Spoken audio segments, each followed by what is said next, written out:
Hi everyone! In this video I'll tell you a little bit about the importance of GAMSAT practice questions and materials. So completing GAMSAT practice questions is arguably the most important aspect of your GAMSAT preparation, as it allows you to develop your reasoning skills and familiarize yourself with the style of questions you'll face on the day of the exam. So it is different from any exam you've sat in the past. So let's go through some key points. So in the next few minutes, I'll go over why the practice questions are essential to your preparation. We'll talk about free GAMSAT preparation materials we have. We'll talk about our GradReady GAMSAT free trial as well, our preparation courses, and I'll go over some practice questions and answers in the end of the video, so stick around for that.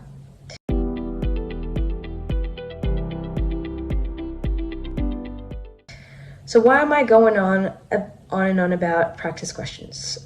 The GAMSAT exam tests your reasoning and problem-solving skills rather than your recall of specific content. As such, it is important that you try to avoid to study for it as if it were a knowledge-based exam, because it definitely is not. So your focus should lie in learning to apply your knowledge and using it in a problem-solving setting. So most of the time you will be faced with scenarios that you have never seen before and thus you couldn't possibly memorize.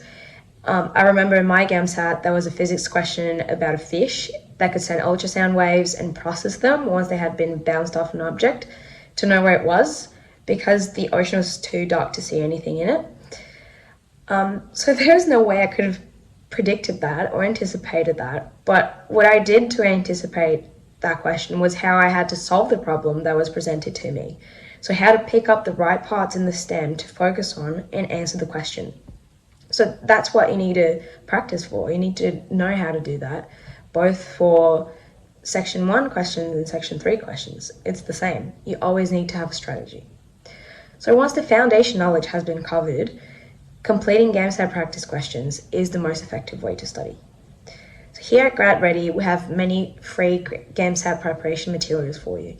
So here are some of the ones I would recommend you to check out based on which section you're looking at. So section 1 materials include how to prepare for the GAMSAT section 1, and that has study tips, MCQ tricks, and a reading list to help you through it.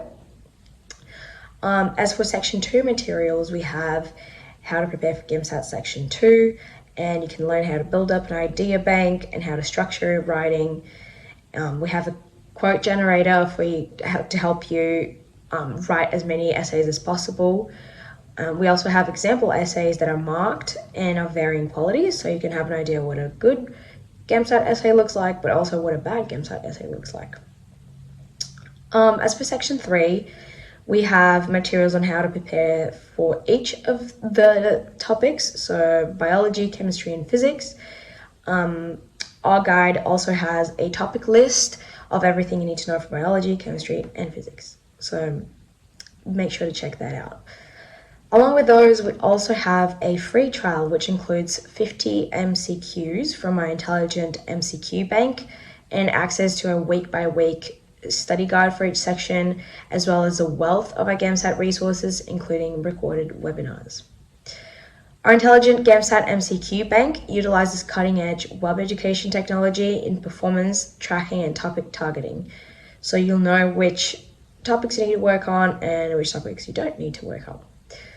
So it not only tracks your performance in each subtopic, it also allows you to create the sets of MCQs based on subtopics of your choosing, meaning you can focus on what you need to.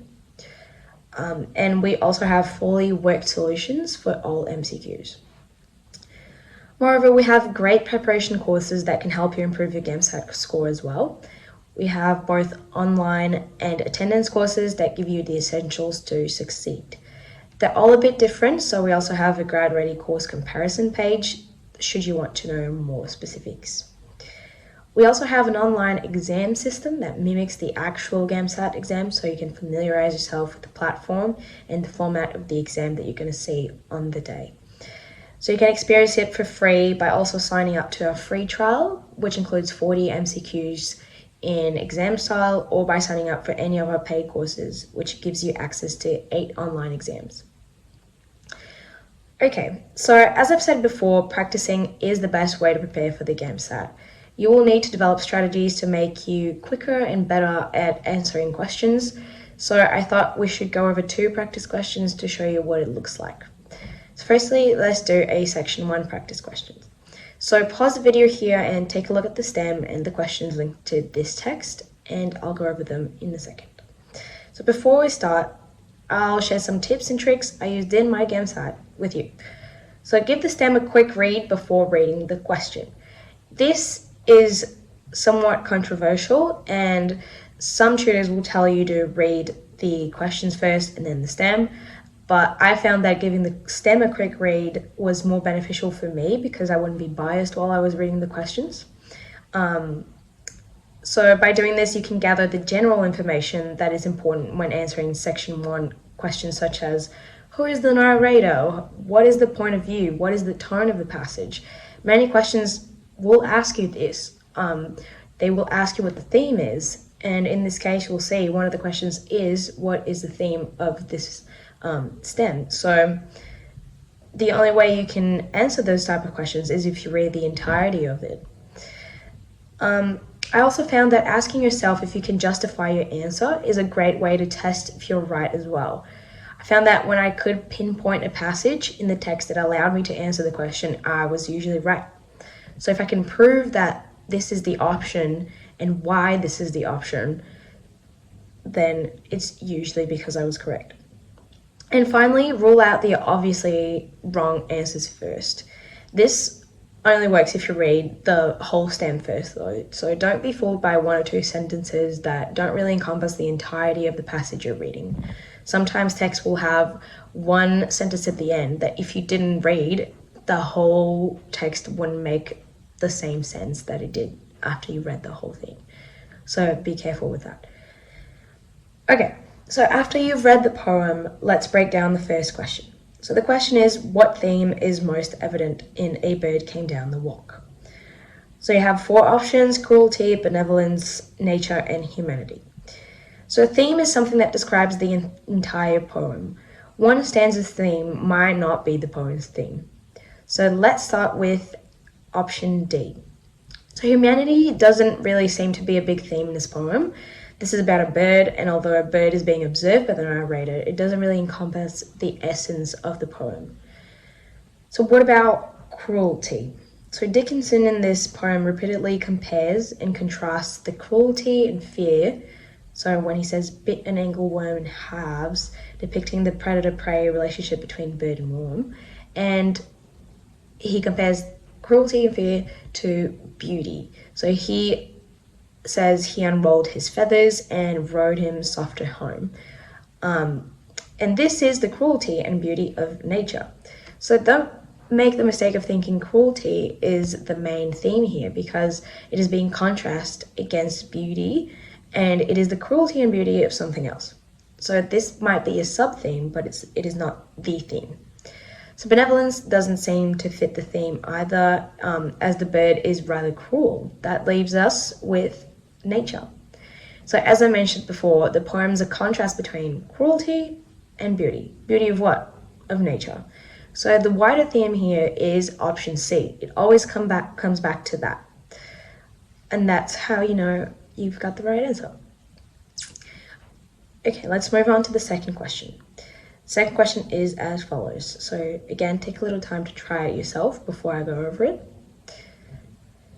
Okay, so let's start from the bottom up. So D states that nature supersedes nurture. There's nothing in the final stanza that actually supports this, so we can rule it out. Next, C is not really correct either. Although the narrator mentions oars, which are man-made, it doesn't really mention nurture. So the point is how the oars touch the ocean and how that compares to the bird flying away. Again, B is also wrong because the focus is not really the air or the sea or the type of passage. So that leaves A. As the comparative software is used, it suggests that the natural sight of a bird flying is more beautiful than boat oars that create gentle ripples in the water. So this implies natural beauty supersedes man-made beauty, as oars and boats are man-made. So there you go. By using the text to prove your choice, you can get to the right option. And you don't really just use the text to prove that your answer is right, but you can also use it to prove that the other ones are wrong. So if you find a passage that disproves an answer, then go for it. Okay, so this is a section 3 practice question, and more specifically, this is a physics one.